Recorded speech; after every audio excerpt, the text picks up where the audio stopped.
সবেমাত্র শেষ হলো ক্লাস 10 এর ফার্স্ট ইউনিট টেস্টের গণিতের পরীক্ষা। তো কেমন ধরনের প্রশ্নপত্র এসেছে এবং সাজেশন থেকে কতখানি কমন এসেছে তা তোমরা এই ভিডিওতে দেখে নাও।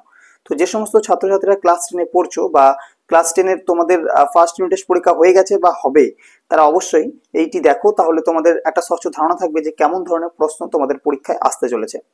তো প্রথম দেখতে পাচ্ছ তোমরা একের দাগের 6টি এমসিকিউ আছে, প্রত্যেকটা 1 নম্বর করে। তো এখান থেকে কিছু অঙ্ক বই থেকেও দেওয়া হয়েছে, কিছু অঙ্ক কিন্তু বইয়ের বাইরেও দেওয়া হয়েছে, ঠিক আছে। তো দেখে নাও কি কি ধরনের অঙ্ক এসেছে।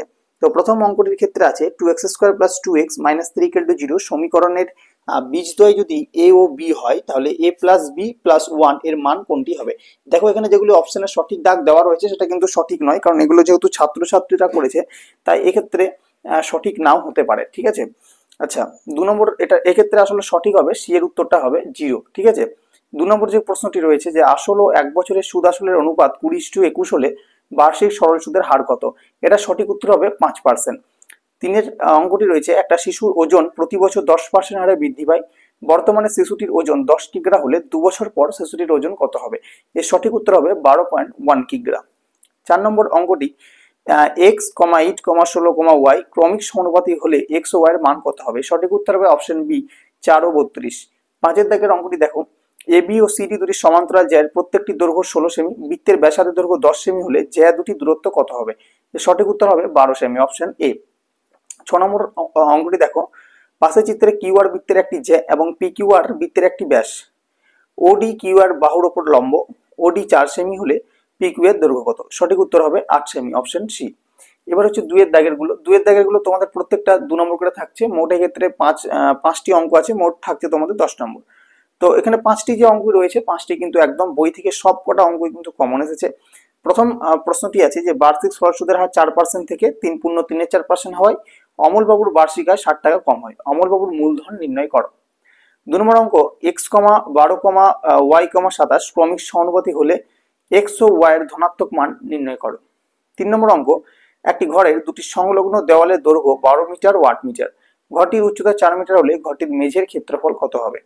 4 নম্বর অঙ্ক, চিত্রে বিএডি 60 ডিগ্রি, এবিসি 80 ডিগ্রি হলে ডিপিসি এবং বিকিউসি এর মান নির্ণয় করো।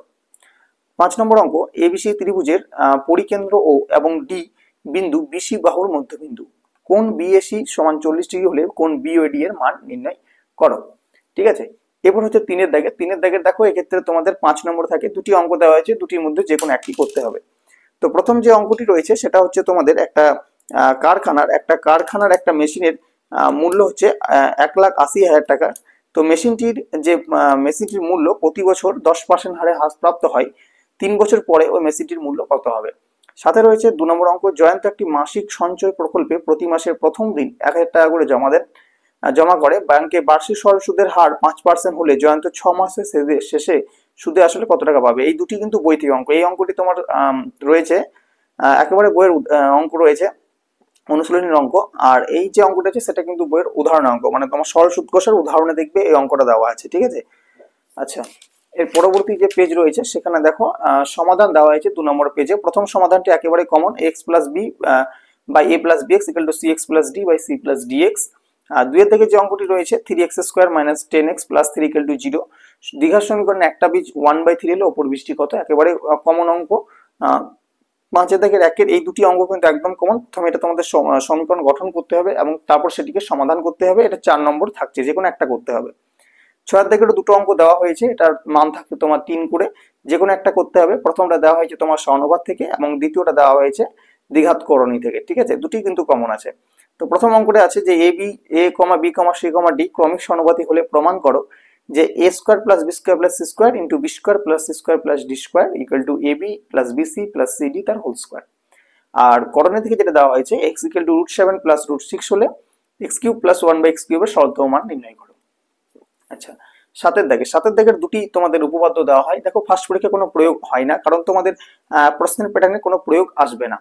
তো ফার্স্ট পরীক্ষায় তোমাদের উপপাদ্য আছে, দুটি উপপাদ্যই কিন্তু এখানে কমন। তো প্রথম ক্ষেত্রে দেখো দেওয়া আছে যে প্রমাণ করো যে ব্যাস নয় এরূপ কোনো জ্যায়ের ওপর বৃত্তের কেন্দ্র থেকে লম্ব অঙ্কন করা হলে ওই লম্ব জ্যাটিকে সমদ্বিখণ্ডিত করে।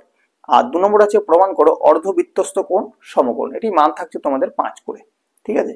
আচ্ছা, 8 দাগের দুটির মধ্যে যে কোনো একটা করতে হবে। একটা দেওয়া আছে তোমাদের লম্ববৃত্তাকার চোঙ থেকে এবং দ্বিতীয়টা দেওয়া আছে তোমাদের ঘনক থেকে। যে কোনো একটা করতে হবে, নম্বর থাকছে এক্ষেত্রে 4 নম্বর। তো প্রথম অঙ্কটি আছে 11 মিটার উচ্চতা বিশিষ্ট একটা লম্ববৃত্তাকার চোঙাকৃতির ট্যাঙ্কে অর্ধেক জলপূর্ণ আছে। ট্যাঙ্কে 8,470 লিটার জল আছে। যদি ওই ট্যাঙ্কে আরো 5,390 লিটার জল ঢালা হয় তবে ট্যাঙ্কে জলতলের উচ্চতা কত হবে? 2 নম্বর অঙ্ক, ঘনকাকৃতি একটি জলপূর্ণ চৌবাচ্চা থেকে সমান মাপের 64 বালতি জল তুলে নিলে চৌবাচ্চাটির 1/3 অংশ জলপূর্ণ থাকে। চৌবাচ্চাটির বাহুর দৈর্ঘ্য যদি 1.2 মিটার হয় তবে প্রতিটি বালতিতে কত লিটার জল ধরে? এখানে বলে দেওয়া হয়েছে, দেখো 1 ঘনডেসিমিটার সমান 1 লিটার। তো এই ছিল আজকের অঙ্কের প্রশ্নপত্র এবং আমাদের যে সাজেশন দেওয়া হয়েছিল সেখান থেকে কিন্তু প্রতিটি অঙ্ক এখানে কমন এসেছে। তো তোমাদের এই ভিডিওটি অনেক হেল্পফুল হবে। যাদের পরীক্ষা এখনো হয়নি, পরীক্ষা শুরু হবে গণিতে, তাদের জন্য কিন্তু বিশেষভাবে। তো তোমরা তোমাদের বন্ধুদের মধ্যে অবশ্যই এই ভিডিওটিকে শেয়ার করে দাও, যাতে তারাও প্রশ্নপত্র সম্পর্কে জানতে পারে কেমন ধরনের প্রশ্ন আসছে। অনেক অনেক হেল্প হবে এই প্রশ্নটি থেকে। তো ভিডিওটি যদি একটুও ভালো লেগে থাকে অবশ্যই তোমরা একটা লাইক করে দেবে এবং চ্যানেলটা যারা দেখছো, আমাদের নতুন ভিডিও যারা দেখছো, নতুন এসেছো আমাদের চ্যানেলে, অবশ্যই কিন্তু সাবস্ক্রাইব করে দেবে। চলো দেখা হচ্ছে পরবর্তী ভিডিওতে। আজকের ভিডিও এই পর্যন্তই। ধন্যবাদ সকলকে সম্পূর্ণ ভিডিওটি দেখার জন্য।